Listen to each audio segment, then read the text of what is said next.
The People's National Party continues to be concerned about the ongoing saga of the fraud at SSL and the role that the FSC played in the events that have unfolded to date. We are calling for the Minister of Finance to indicate to the country whether the staff of the FSC sent what is called an examination report to the board for the years 2017, 2018, 2019, 2020, and 2021 in relation to what was happening at SSL. We are also calling on the Minister of Finance to indicate whether the board of the FSC sent to him as Minister of Finance or his predecessors reports on the operations of SSL, and whether they indicated to him as minister the concerns they had and the state that SSL was in. Did the minister share any of these reports with the cabinet or the prime minister of the country?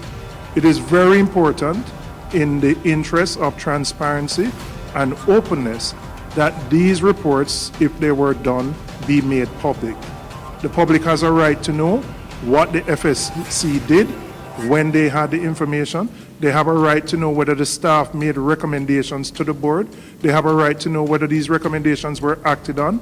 They have a right to know whether the minister and the ministers were aware of the activities taking place and what they did at the specific times. We have called for the Auditor General to conduct a special audit of the FSC, and I'm hoping that she will heed the call, because we believe it is important that light be shed on what took place at the FSC in terms of the decision making around SSL. The second set of issues that we have concern about relate to whether there are government agencies that had investments or accounts at SSL, and what the status of those accounts would be, and whether those accounts still have the monies that would have been invested in them. We also want to know whether the Financial Services Commission itself had an account at SSL, whether it invested money at SSL, or whether it had any other relationship with SSL.